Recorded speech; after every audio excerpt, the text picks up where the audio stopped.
أكبر الله أكبر لا إله إلا الله والله أكبر الله أكبر ولله الحمد الله أكبر الله أكبر لا إله إلا الله والله أكبر الله أكبر ولله الحمد الحمد لله رب العالمين الرحمن الرحيم مالك يوم الدين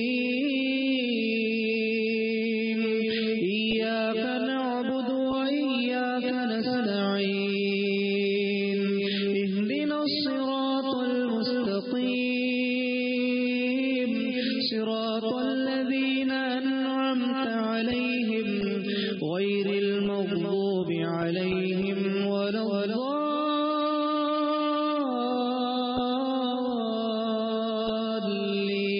الضالين آمين.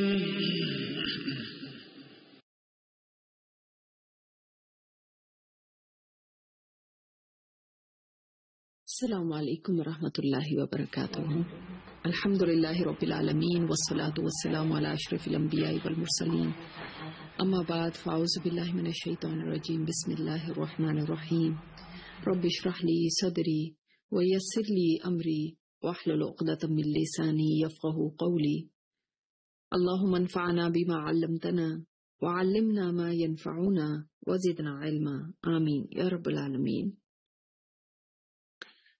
الحمدللہ ہم سب لوگ روزے رکھ رہے ہوں گے اور اپنی طرف سے پوری کوشش کر رہے ہوں گے کہ بہترین سے بہترین روزہ رکھیں، کیونکہ روزہ صرف بھوک اور پیاس کا نام نہیں ہے کہ انسان بھوکا رہے، بھوک کو برداشت کرے یا پیاس سے اس کی زبان خشک رہے تو یہ روزہ ہو گیا، بلکہ انسان کے پورے جسم کا روزہ ہوتا ہے. اور اس جسم میں سب سے اہم یہ کہ اس زبان کا روزہ ہوتا ہے. آپ دیکھتے ہیں روزہ ایک عبادت ہے، اور عبادت کے اندر انسان گناہوں سے بچتا ہے. دیکھیں حج پہ جب ہم جاتے ہیں تو کیا اللہ تعالیٰ نے فرمایا قرآن پاک میں، فلا رفث ولا فسوق ولا جدال فی الحج، کہ نہ کوئی شہوت کی بات ہو، نہ کوئی فسق و فجور کی بات ہو، نہ کوئی جھگڑا کرنا ہے، کوئی بھی چیز الاؤڈ نہیں ہے. کیوں؟ اس لیے کہ آپ عبادت کی حالت میں ہیں، آپ احرام کی حالت میں کتنے کیئرفل رہتے ہیں. تو روزہ بھی چونکہ عبادت کی حالت ہے، اس لیے اس میں کوئی کسی قسم کا بھی گناہ ہم نے نہیں کرنا. لہذا ہم اپنے آپ کو گناہوں کی جگہوں سے بچائیں، گناہوں کے موقع سے بچائیں، ایسے چیز میں پڑھنے سے بچائیں جس میں ہمیں یہ ذرا بھی اندیشہ ہو کہ اس میں ہم سے کوئی گناہ ہو سکتا ہے. جیسے کہ ایسی مجلسیں جہاں پر فحش گوئی ہو، غیبت ہو، گالم گلوچ ہو، یا شیخیاں ماری جائیں، اپنی بڑائیاں بیان کی جائیں. کوشش کریں کہ ایسی چیزوں سے دور رہیں. اسی طرح ایسی فون کالز، آپ کو پتا ہے کہ فلاں بندی کے ساتھ جب بھی میں بات کرتی ہوں تو کوئی نہ کوئی غیبت ہی ہوتی ہے، تو ان سے بات کرنے کا اوائڈ کریں. اب تو وائس میسیجز ہو جاتے ہیں، تو آپ نے کسی سے بات کرنی بھی ہے تو اس کو وائس میسج چھوڑ دیں، کوئی ضروری بات بھی ہے. ضروری نہیں کہ ہم دوسرے کو کال کر کے گھنٹہ گھنٹہ بات کرتے رہیں اور اس میں وقت کا پھر پتہ بھی نہیں چلتا. اسی طرح کسی بھی ایسی جگہ پر جانے سے پرہیز کریں جہاں پہ آپ کو پتا ہے کہ میری نظروں کی حفاظت نہیں رہے گی. میری نظریں وہاں پر ادھر ادھر ہو سکتی ہیں، کوئی آگے بے حیائی کی چیزیں ہوتی ہیں، کوئی کچھ ہوتی ہے، تو میری نظر شاید اس طرح سے میری حفاظت میں نہ رہ سکے، تو ایسی جگہوں پہ جانے سے بھی پرہیز کیجیے. اسی طرح ایسی چیزیں سننے سے پرہیز کیجیے جو گناہ کی ہیں. کوئی میوزک ہے یا کوئی اور کوئی کسی کی بات چیت کرتا ہے تو وہ سب سننے سے بھی پرہیز کریں. اس کے لیے بہتر تو یہ ہے کہ ہم کم سے کم ملنا جلنا رکھیں اس مہینے میں. ہاں کسی ضرورت مند کی کوئی ضرورت پوری کرنی ہے یا بیمار کی عیادت کرنی ہے یا جنازہ پڑھنا ہے تو ایسی چیزیں تو ضروری ہیں. بلکہ آپ صلی اللہ علیہ وسلم نے فرمایا کہ تم 4 کام کر لو تو جنت میں جاؤ گے. اور ان 4 کاموں میں آپ صلی اللہ علیہ وسلم نے کیا بتایا؟ 2 کام وہ ہیں جو کہ آپ بڑی آسانی سے کر سکتے ہیں. ایک تو مریض کی عیادت کرنا اور دوسرا نماز جنازہ پڑھنا. 2 چیزیں آپ آج کل کر ہی رہے ہوں گے، روزہ رکھنا اور صدقہ کرنا. تو 4 کام آپ کے پورے ہو گئے. تو مریض کی عیادت کرنا بھی آسان کام ہے. نماز جنازہ بھی کہیں نہ کہیں مسجد میں ہوتا رہتا ہے، تو یا جنازہ گاہ جن ملکوں میں جنازہ گاہ ہے وہاں پہ جنازہ پڑھنے کے لیے جا سکتے ہیں. تو اس سے انسان کو اتنا بڑا اجر ملتا ہے کہ آپ صلی اللہ علیہ وسلم نے فرمایا یہ 4 کام کر لو تم جنت میں چلے جاؤ گے. لیکن بیمار کی عادت کرنے بھی جائیں تو یہ مطلب نہیں کہ پورے دن سے بیٹھے رہے اور کھانے کا انتظار کرتے رہے کہ افطار کا ٹائم ہو تو افطاری کر کے ہی جائیں. اب یا یہ مطلب نہیں کہ اس کو اتنا زیادہ تھکا دیں کہ وہ مریض بیچارہ ایک اپنی بیماری سے تنگ اور اوپر سے آنے والوں کی وجہ سے تنگ ہو جائے. تو ایسا نہیں کرنا، بلکہ ہمیں مناسب وقت کے لیے جانا ہے اور کوشش کیجیے کہ ان کے لیے کچھ لے کے جائیں. دیکھیں ہم سب کوشش یہی کر رہے ہیں آج کل کہ ہم زیادہ نیکیاں کمائیں. تھوڑا وقت ہے، صرف گنتی کے 29 یا 30 دن ہے، انہی میں ہم نے جو کرنا ہے وہ کرنا ہے. تو ان میں وقت کو ضائع کرنے کی تو کوئی گنجائش ہے ہی نہیں. ایک وہ کام ہے جو گناہ کے ہوتے ہیں، دوسرے وہ کام ہے جو نیکی کے ہوتے ہیں، اور تیسرے وہ کام ہے جو نہ گناہ کے نہ نیکی کے، بلکہ وہ ایسے کام ہیں جن میں کہ انسان جب پڑھتا ہے تو اپنا بس ٹائم پاس، جس کو کہتے ہیں ٹائم پاس کر رہا ہوتا ہے، وقت گزاری کر رہا ہوتا ہے. ان کے اندر گناہ کی تو کوئی چیز نہیں ہوتی، مگر کوئی نیکی کی بھی کام ایسے نہیں ہوتے کہ کچھ ثواب مل رہا ہو. اور اکثر لوگ اسی سے دھوکہ کھاتے ہیں کہ وہ کہتے ہیں اس سے کیا فرق پڑتا ہے، کوئی میں غلط تو نہیں کر رہی. مثلا ایسے ہی گیمز کھیلتے رہنا، مثلا ایسے ہی بہت دیر خبریں سنتے رہنا. آپ نے کوئی ضروری خبر ہے سن لی بس کافی ہے، لیکن خبریں سنتے رہنا، اب تبصرے سنتے رہنا، اب پولیٹیکل جو ان کی ڈیبیٹس ہوتی ہیں ان کو سنتے رہنا، جو کئی لوگ بیٹھ کے اس کے اوپر گفتگو کر رہے ہوتے ہیں ان میں بیٹھ کے اور بیکار کی یہ گفتگو کرتے رہنا. اسی طرح اور بھی بہت سے ایسے کام ہیں جو گناہ کے تو نہیں ہیں لیکن نیکی کے بھی نہیں ہیں. مثال کے طور پہ اتنا زیادہ کھانا بنانے میں، افطار بنانے میں سارا دن لگا دینا، اسی کی ریسیپیز دیکھ رہے ہیں، اسی کی تیاریاں کر رہے ہیں، آدھا دن اسی میں گزار دیا. تو گناہ تو نہیں ہے، افطار بنانا ہے آپ نے، لیکن وہ نیکی بھی ایسی نہیں مل رہی کہ آپ اتنی دیر وہ وقت لگائیں. آپ 1-1.5 گھنٹہ پہلے بھی اٹھ کے کچھ نہ کچھ تیاری کر کے کچھ بنا سکتے ہیں. تو اس طرح سے ہم اپنے وقت کو مینج کریں اور اس دھوکے میں نہ پڑیں کہ گناہ نہیں ہو رہا تو ٹھیک ہے کوئی بات نہیں، بلکہ یہ بھی نہ کریں کہ کوئی لمحہ ایسا گزرے کہ جو نیکی کے بغیر ہو. دیکھیں اگر آپ سو بھی رہے ہیں نا تو بھی الحمدللہ اس نیت سے اگر آپ سو رہے ہیں کہ اس سونے میں بھی میں ریسٹ لوں گی، میں آرام لوں گی تو مجھے طاقت ملے گی مزید بہتر عبادت کرنے کی، تو ایسا سونا بھی آپ کی عبادت ہے، اس میں بھی آپ کو اجر مل رہا ہے. مگر پھر یہ نہ ہو کہ اتنا لمبا سوتے رہے کہ صبح سے سوئے اور ظہر بھی چلی گئی. تو اپنی اس ٹائم کو بہت ہی وائزلی ہم نے بہت سوچ سمجھ کے ہم نے گزارنا ہے، سمجھداری کے ساتھ گزارنا ہے، اور ایک ایک اپنے لمحے کی حفاظت کرنی ہے. کیا پتا اگلا رمضان ہمیں ملے بھی یا نہیں ملے، اور اگر ملے بھی تو کیسی صورت میں ملے. میں کچھ لوگوں کو جانتی ہوں جنہوں نے پچھلے رمضان میں روزے بھی رکھے اور عبادتیں بھی کی، لیکن اس رمضان میں وہ اس قدر بیمار ہیں کہ وہ روزہ نہیں رکھ سکتے.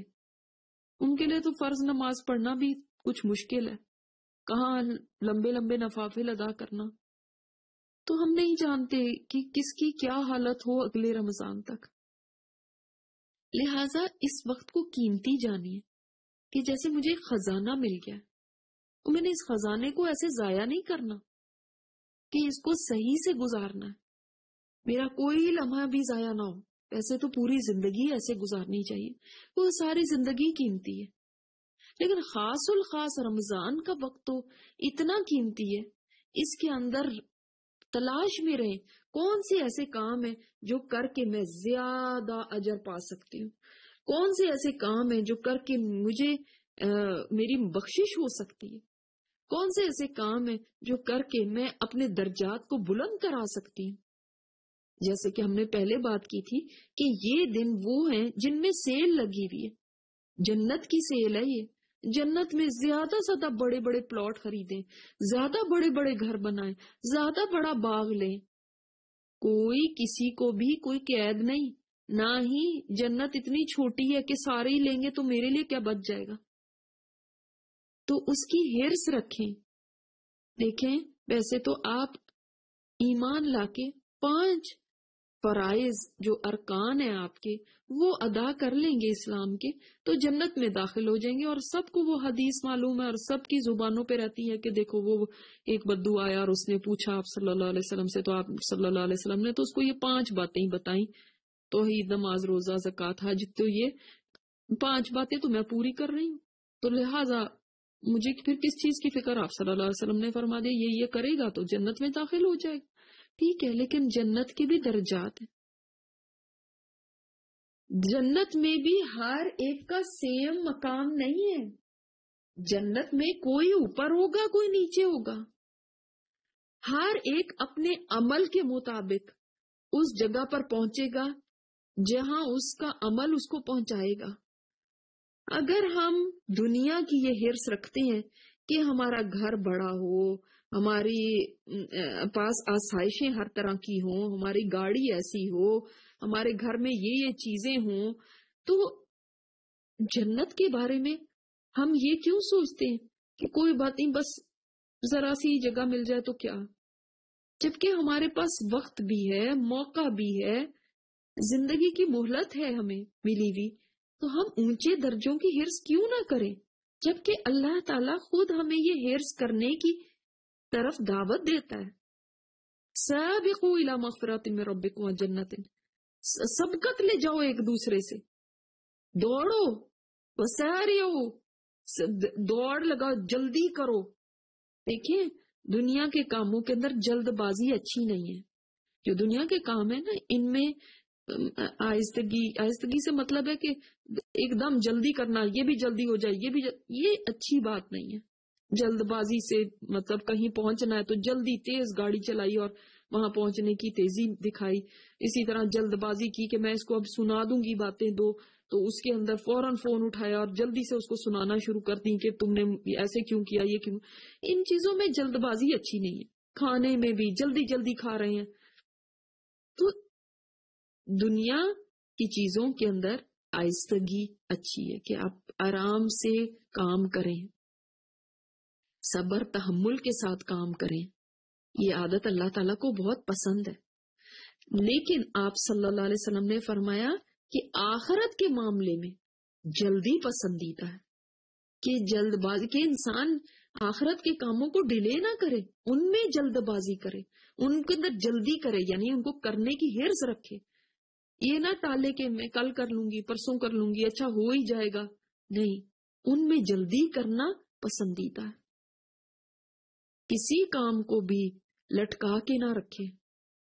کوئی بھی آپ نے نیکی کا کام کرنا ہے اس کو کرنے میں آگے بڑھیں، جلدی کریں. آپ دیکھیں وہ سارعوا بھی آتا ہے اور سابقوا بھی آتا ہے. سارعوا جلدی کرو، اور سابقوا جب آپ جلدی کر رہے ہیں تو اس میں بھی دوسروں سے سبقت لے جانے کی کوشش کریں کہ میں اس سے بھی آگے چلی جاؤں، اس سے بھی آگے، مقابلے کریں نیکی کے. اور دیکھیں آخرت میں اللہ تعالیٰ نے فرمایا جنت میں نا وَلِكُلٍّ دَرَجَاتٌ مِّمَّا عَمِلُوا وَمَا رَبُّكَ بِغَافِلٍ عَمَّا يَعْمَلُونَ. آخرت میں ہر ایک کے لیے ویسا ہی درجہ ہے جیسا اس نے عمل کیا. اللہ تعالیٰ غافل نہیں ہے تمہارے عمل سے. آخرت میں ایسے نہیں کہ سب کو ایک ہی جنت مل جانی ہے، سب کی جنت مختلف ہوگی ڈیپینڈنگ آن کہ اس کا عمل کتنا ہے. تو کیا ہم نہیں چاہتے اگر دنیا کے معاملے میں سب سے اچھا چاہتے ہیں جو کہ 60 70 80 سال کی زندگی زیادہ سے زیادہ ہوگی، 90 سال کی مل جائے گی، وہ بھی بڑھاپا تو کسی کام کا نہیں ہوتا، وہ تو بالکل نکمی عمر ہو جاتی ہے، انسان اس میں کچھ بھی انجوائے نہیں کر سکتا. تو اگر ہم اتنی سی زندگی کے لیے بھی اتنی محنت، اتنی کوشش، اتنی بھاگ دوڑ کرتے ہیں تو ہمیشہ کی زندگی، جو ہمیشہ کی جوانی، ہمیشہ کی ہمت، ہمیشہ کی جنت ہے، اس کے لیے کیا نہیں چاہیں گے کہ وہاں پر بلند درجے مجھے ملے، بلند درجوں کی ہرس رکھیں اور بلند درجوں کے لیے کام کریں، کام پہ کمپرومائز نہ کریں. دنیا میں تو اگر آج کم ملا ہے نا تو ہو سکتا ہے محنت کرنے سے، آگے بڑھنے سے، کسی کو 4 پیسے اور کما لے، کچھ اور اس کا حاصل ہو جائے، پھر تھوڑا اور وہ کچھ حاصل کر لے، تعیشات، لگژریز. لیکن آخرت میں جو ایک مقام مل گیا جنت میں وہی رہے گا ہمیشہ تک کے لیے، پھر چینج نہیں کر سکتے آپ کہ تھوڑی اور محنت کر لوں تو چلو میں ذرا اوپر کے درجے لے لوں. اب نہیں، اب وہ ٹائم اوور ہو گیا.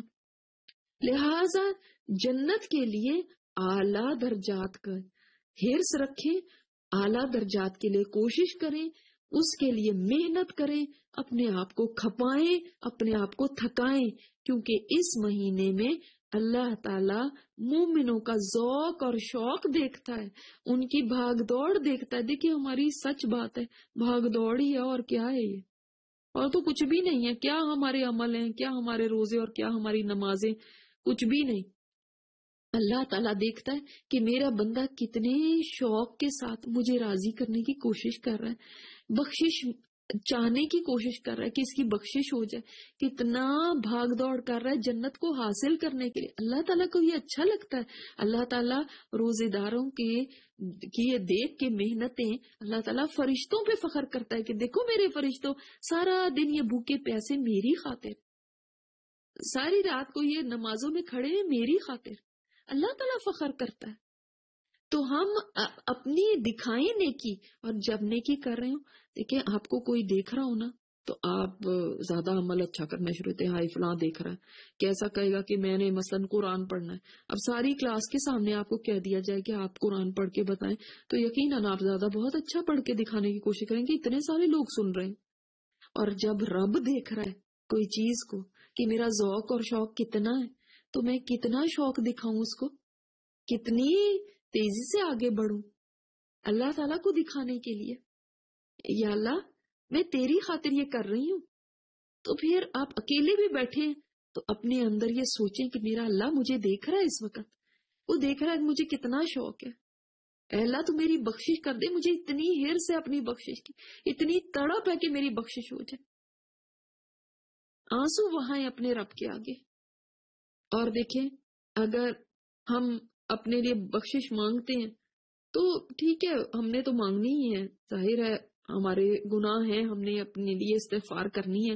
لیکن اگر سوچیں کہ پوری مسجد آپ کے لیے بخشش کی دعا مانگے، جتنے نمازی آئے ہیں، ہماری تو بڑی تمنا ہوگی کہ اللہ کرے ایسے ہو مثلاً حرم میں آپ کے لیے بخشش کی دعا مانگی جائے کہ اللہ تعالیٰ فلاں کو بخش دے. ہم تو اپنی کتنی خوش قسمتی سمجھیں گے، اللہ میرے لیے حرم میں دعا ہوئی. تو حرم میں بھی جو لوگ ہیں ظاہر ہے انسان ہیں، گناہوں سے بھرے پڑے ہیں سبھی انسان. اس سے بھی بڑھ کے کیا کسی کا مقام ہوگا کہ فرشتے اس کے لیے بخشش کی دعا مانگے. انسانوں کے اوپر آپ کو اتنی خوشی ہوگی، حالانکہ وہ تو میرے آپ کے جیسے انسان ہیں جو وہاں پہ نماز پڑھ رہے ہوتے ہیں. فرشتے پاک مخلوق میرے اور آپ کے لیے اگر بخشش مانگے، کتنی بڑی بات ہے. تو فرشتوں کو اللہ تعالی لگا دیتا ہے کہ مومنوں کے لیے استغفار کریں رمضان میں. کتنی بڑی خوش قسمتی ہے. مومن بندے فرشتوں کی دعائیں پاتے ہیں اس مہینے کے اندر. اللہ تعالیٰ نے ان کا کام ہی یہ لگا دیا کہ ان کے لیے دعائیں کرو، ان کے لیے بخشش مانگو میرے سے. اور بھی آپ دیکھیں کہ آپ چاہتے ہیں کہ فرشتے ایک دفعہ نہیں، 2 دفعہ نہیں، صبح سے شام تک میرے لیے بخشش مانگے اللہ تعالیٰ سے، اور ایک فرشتہ نہ مانگے. میرا دل کرتا ہے بہت سارے فرشتے مانگے. تو یہ بھی ممکن ہے. جی ہاں، آپ صلی اللہ علیہ وسلم نے فرمایا جو کسی بیمار کی تیمارداری کرے، یعنی اس کی عیادت کے لیے جائے صبح کو، تو شام تک 70,000 فرشتے اس کے لیے استغفار کرتے ہیں. اور اگر شام کو جائے تو صبح تک 70,000 فرشتے اس کے لیے دعائیں کرتے ہیں. تو سبحان اللہ، کتنے آسان ہو گیا فرشتوں کی دعائیں لینا بھی. اسی طرح جب آپ مصلی پہ بیٹھے ہوتے ہیں، نماز آپ نے ختم کر لی، لیکن آپ فوراً اٹھ کے جان نماز لپیٹ کے بھاگتے نہیں ہیں، بلکہ بیٹھے میں آپ ذکر اذکار کر رہے ہیں. جتنی دیر آپ بیٹھے رہیں گے، جب تک آپ کا وضو قائم رہتا ہے، اس وقت تک آپ کو فرشتوں کی دعائیں ملتی رہتی ہیں. فرشتے دعائیں کرتے ہیں. سبحان اللہ. تو پھر ہم مصلی سے فوراً نہ اٹھا کریں، زیادہ وقت گزاریں وہاں پر کہ ہم آرام سے اذکار کریں، وہاں پہ تلاوت کریں.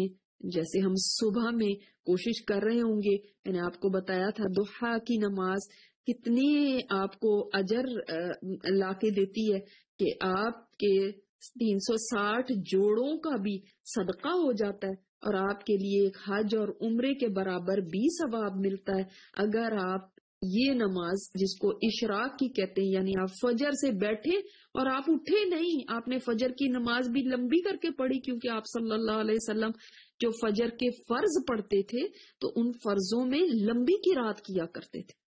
ٹھیک ہے، تو لمبی یہ تلاوت آپ نے کرنی ہے، لیکن جن کو حفظ ہوگا ظاہر ہے وہی کر سکتے ہیں لمبی قرات. جن کو نہیں بھی حفظ ہے تو آپ کو یہ ساری چھوٹی چھوٹی صورتیں تو آتی ہوں گی نا. مثال کے طور پہ آپ کو سورہ فلق، ناس، سورہ اخلاص، کافرون، سورہ نصر مثلاً، یہ چھوٹی چھوٹی صورتیں تو آتی ہوں گی. تو جتنی بھی آپ کو چھوٹی صورتیں آتی ہیں ساری پڑھ لیں، ساری آپ پڑھ سکتے ہیں تاکہ آپ کی رکعت لمبی ہو جائے. ٹھیک ہے، اس نیت کے ساتھ. اور جن کو لمبی لمبی صورتیں بھی آتی تو وہ اس طرح سے پڑھ لیں. 30واں سپارہ جن کو حفظ ہے وہ اس کو سٹارٹ کر لیں. لیکن فجر کی فرض ان کو لمبا کیجیے. سنت کی بات نہیں، فرض کی بات، اس کو جتنا لمبا آپ کر سکتے ہیں. اور اس کے بعد آپ صلی اللہ علیہ وسلم ایسے کرتے تھے کہ جب نماز شروع کرتے تھے اندھیرا ہوتا تھا، اور نماز ختم کرتے تھے تھوڑی تھوڑی تھوڑی تھوڑی روشنی شروع ہو جاتی تھی. تو ہم نے کبھی کبھی دیکھا ہوگا کہ آپ جب فجر پہ بیٹھتے ہیں تو اس کے بعد پہلے ایک دم سے لائٹ نہیں ہوتی، ہلکی ہلکی روشنی شروع ہو جاتی. تو اتنی لمبی نماز پڑھتے تھے. تو چلیں اتنی بھی نہ صحیح، جتنی بھی آپ پڑھ سکتے ہیں اتنی پڑھیں. اور اس کے بعد پھر آپ یہ ذکر اذکار اور آپ قرآن پاک کی تلاوت، اور پھر آپ بیٹھے رہیں وہیں پہ، اور پھر آپ اشراق پڑھ کے اٹھیں گے تو حج اور عمرے کا ثواب مل گیا آپ کو، جیسے میں نے آپ کو بتایا تھا. اگر آپ اتنا نہیں کر سکتے، دیکھیں ہر ایک کی سکت اور ہمت الگ الگ ہے. سب کو نہیں میں کہتی کہ سارے ایک ہی کام شروع کر دیں. کوئی لوگ ایسے ہیں تو قرآن زیادہ پڑھ سکتے ہیں، کوئی نمازیں زیادہ پڑھ سکتے ہیں، کوئی اور کام زیادہ کر سکتے ہیں. چھوٹے بچوں والی مائیں ہیں، اب انہوں نے اسکول جانا ہے تو ان کے لیے ممکن نہیں ہوتا، چلو ویکینڈ پہ کر لیں. چلو ویکینڈ پہ آپ حج اور عمرے کا ثواب لے لیں، ٹھیک ہے نا، ایک دن لے لیں ہفتے میں. تو اس طرح سے کر کے آپ بھی پیچھے نہیں رہیں گے، محروم نہیں رہیں گے. اور جو یہ پڑھ بھی لیں یا نہ پڑھ سکے، وہ اگر سو جاتے ہیں، ان کو نیند آ گئی، فجر پڑھ کے انہوں نے اذکار کیے، تلاوت کی، اور وہ اتنی دیر نہیں بیٹھ سکے، سو گئے، تو کوئی بات نہیں. جب آپ اٹھے نا تو تب آپ پڑھ لیں. 2 بھی پڑھ سکتے ہیں، 4 بھی، 6 بھی، اور 8 بھی. ٹھیک ہے. اب کیا یہ ثواب نہیں ہوگا، حج اور عمرے والا ثواب نہیں ہوگا، لیکن یہ صلاۃ الاوابین کہلاتی ہے. صلاۃ الاوابین مغرب کے بعد نہیں ہوتی، یہ ہوتی ہے صلاۃ الاوابین. اوابین کا مطلب، اواب کون ہوتا ہے؟ جو بار بار اللہ کی طرف رجوع کرنے والا. تو آپ اواب بن سکتے ہیں. یہ اوابین کی نماز ہے، جو اللہ کی طرف رجوع کرتے ہیں، بار بار آتے ہیں. فجر پڑھ کے اس کے بعد ظہر تک یعنی ایسے نہیں رہتے کہ بغیر نماز کے، اس وقت پھر وہ نماز پڑھتے ہیں جس کو صلاۃ ضحیٰ یا صلاۃ الاوابین کہتے ہیں. تو اللہ تعالیٰ کے ہاں اواب کہلا سکتے ہیں آپ. اسی طرح ابو ہریرہ فرماتے ہیں کہ میرے خلیل یعنی نبی صلی اللہ علیہ وسلم نے مجھے 3 باتوں کی نصیحت کی ہے. پہلی بات کہ ہر مہینے 3 دن کے روزے رکھوں. تو ایام بیت کے روزے رکھ سکتے ہیں 13، 14 اور 15 جب رمضان ختم ہو جائے. دوسری بات 2 رکعت ضحیٰ کی نماز پڑھا کروں، یعنی جب سورج بلند ہو جائے، اشراق نہیں ضحیٰ، یعنی جس کو کہیں گے 9-10 بجے کا ٹائم، تو ضحیٰ کی نفل 2 پڑھ لوں. تو زیادہ مشکل نہیں ہے، لیکن وہ ٹائم بھی جو ایسا ہوتا ہے کہ بڑا مصروفیت کا وقت ہوتا ہے. گھر والیاں گھر سمیٹ رہی ہوتی ہیں، صفائیاں یہ وہ، اور بچے کہیں اسکول میں ہوتے ہیں، لوگ کہیں آفیسز میں ہوتے ہیں. ہر کوئی نہیں پڑھ سکتا، لیکن جو پڑھ سکتا ہے وہ اس کو ضرور اہتمام کرے. خاص طور پہ جو گھروں میں رہنے والی خواتین ہیں وہ ضرور پڑھ سکتی ہیں ضحیٰ کے یہ 2 رکعت. دیکھیں ایک بات یاد رکھیے، آپ صلی اللہ علیہ وسلم نا جو اوقات یا جو جگہیں ایسی ہیں جہاں پر لوگ اللہ تعالیٰ کا ذکر نہیں کرتے اور غافل رہتے، ان میں اللہ کا ذکر کا بڑا اہتمام کرتے تھے. مثال کے طور پہ بازاروں میں لوگ غافل رہتے ہیں نا، اس کی بھی میں آپ کو ذکر بتاؤں گی کہ آپ کیسے لاکھ نیکیاں کما سکتے ہیں بازار میں وہ ذکر کر کے. اور اسی طرح شعبان کے مہینے کو فرمایا کہ لوگ اس میں غافل رہتے ہیں، تو آپ صلی اللہ علیہ وسلم نے خاص طور پہ اس کے اندر روزے رکھے. اسی طرح اور جتنی جگہوں پر یا جن اوقات میں لوگ غافل رہتے ہیں آپ صلی اللہ علیہ وسلم ان میں نماز پڑھتے تھے. اسی طرح جیسے رات کا آخری پہر، اس وقت بڑی انسان کو گہری نیند آتی. جو لوگ لیٹ بھی سوئیں تو چلو 11-12 بجے بھی سو جاتے ہیں، تو پھر بھی وہ اس وقت اٹھ نہیں پاتے، اس وقت کی نیند بہت گہری ہوتی ہے. بیمار بھی جو ہوتا ہے اس وقت اس کو فجر کے قریب اس کو بھی ذرا قرار آ جاتا ہے، وہ بھی سو جاتا ہے تھک کے. تو اس وقت آپ صلی اللہ علیہ وسلم اٹھ کے نماز پڑھتے تھے. تو یہ ضحیٰ کے بھی 2 جو رکعت ہے نا، یہ ان لوگوں کے لیے واقعی جو اوابین ہے، بار بار اللہ کی طرف رجوع کرنے والے، کیونکہ انسان کو کھینچ کے اپنے آپ کو لانا پڑتا ہے کاموں میں سے، وہ بہت مصروف ہوتا ہے اس وقت. تو جو کہیں آفس میں ان کے پاس اپنا روم ہو، وہ بس یہ 2 رکعت کتنی مشکل ہے. 2 رکعت وہ آپ ایک قل واللہ سے پڑھ لیں، ایک اب سورہ کوثر 1 رکعت میں پڑھ لیں، مختصر بھی پڑھ لیں تو تب بھی آپ کی یہ 2 رکعت ہو گئی. اور تیسری بات وطر پڑھے بغیر نہ سو. یہ کیوں کہا ابو ہریرہ رضی اللہ تعالیٰ عنہ سے آپ صلی اللہ علیہ وسلم نے؟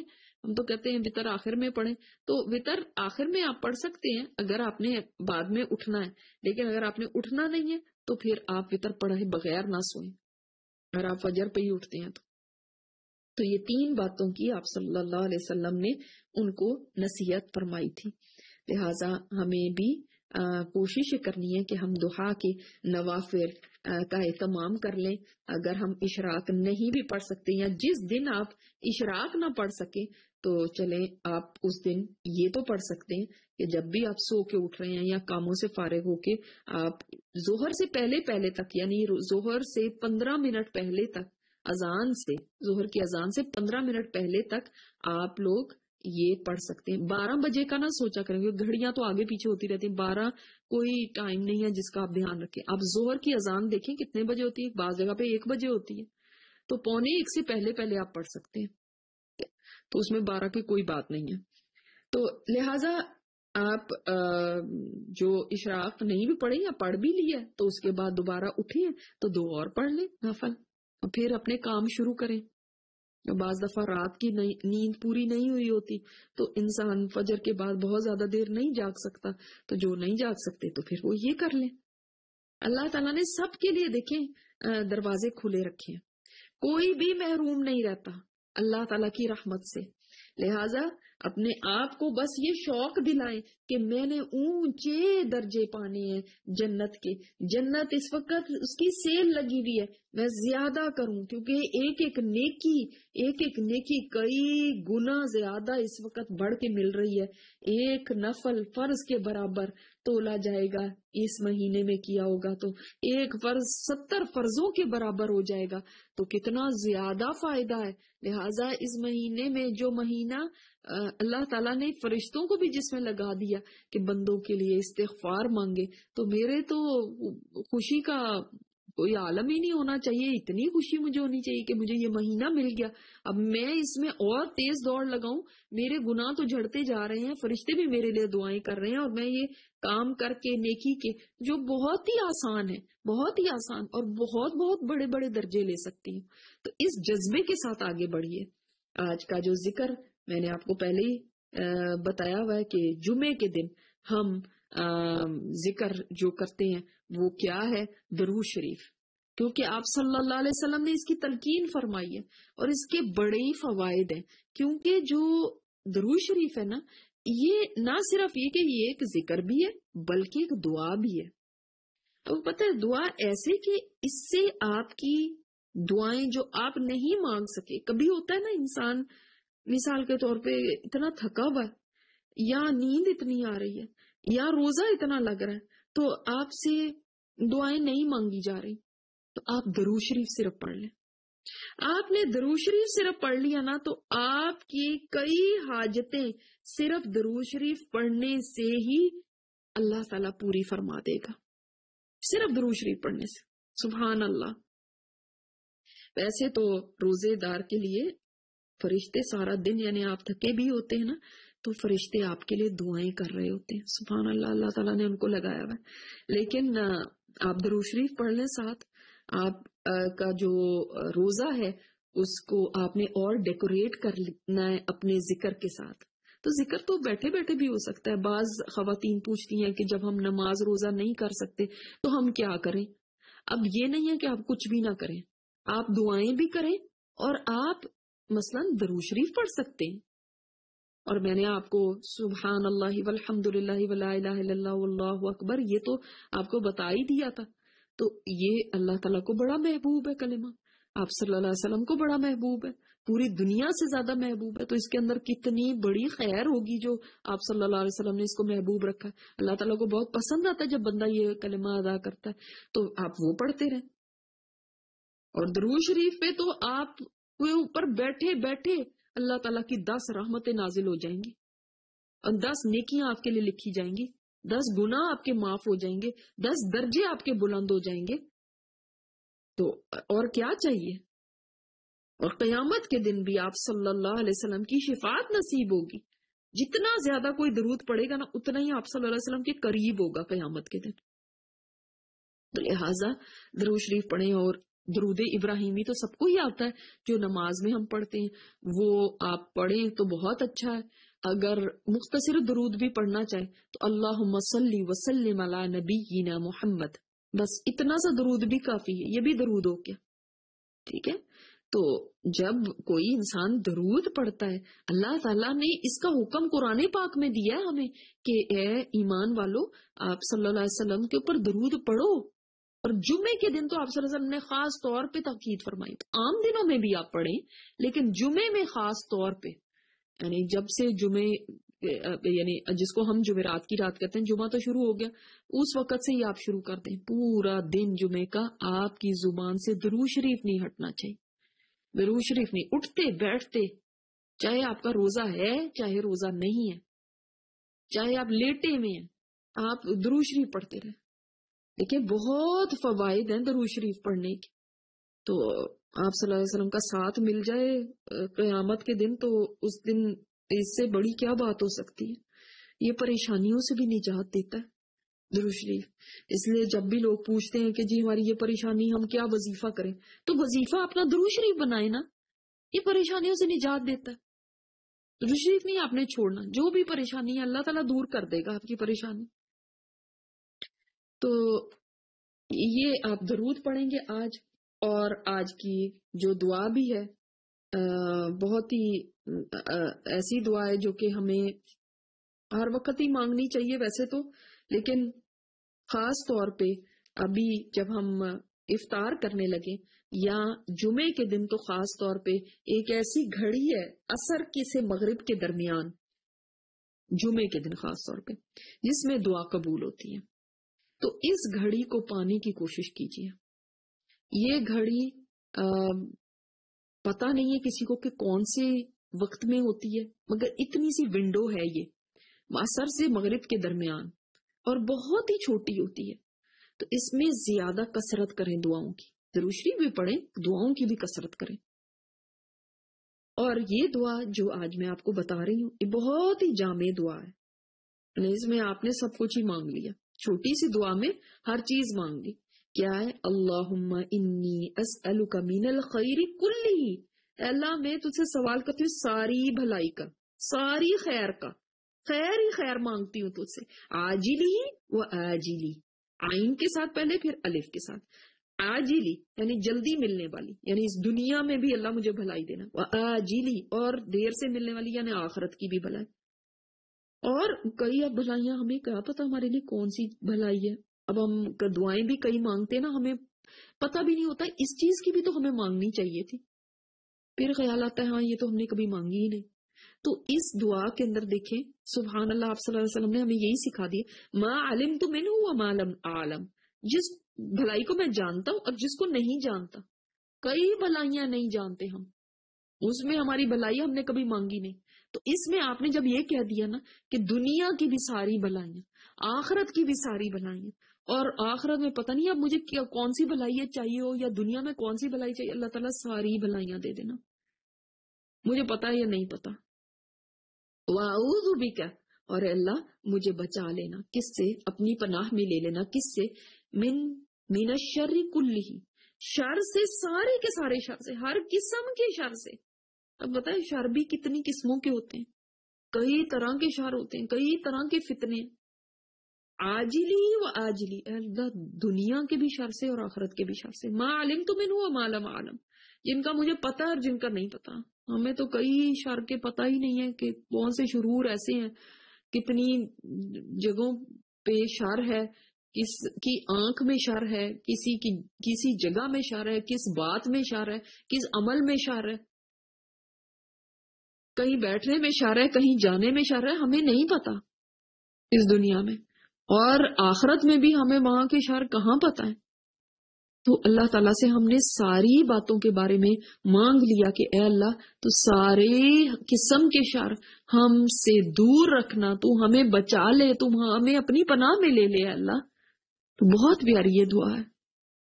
اللہ تعالیٰ ہماری دعاؤں کو قبول اور منظور فرمائے اور اس مہینے میں ہم سب کی بخشش فرما دے.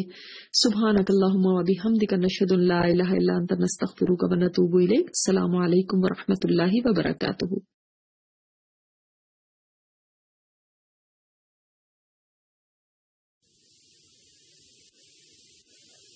اللهم إني أسألك من الخير كله عاجله وآجله ما علمت منه وما لم أعلم وأعوذ بك من الشر كله عاجله وآجله ما علمت منه وما لم أعلم. اللهم إني أسألك من الخير كله عاجله وآجله ما علمت منه وما لم أعلم وأعوذ بك من الشر كله عاجله وآجله ما علمت منه وما لم أعلم. اللهم إني أسألك من الخير كله عاجله وآجله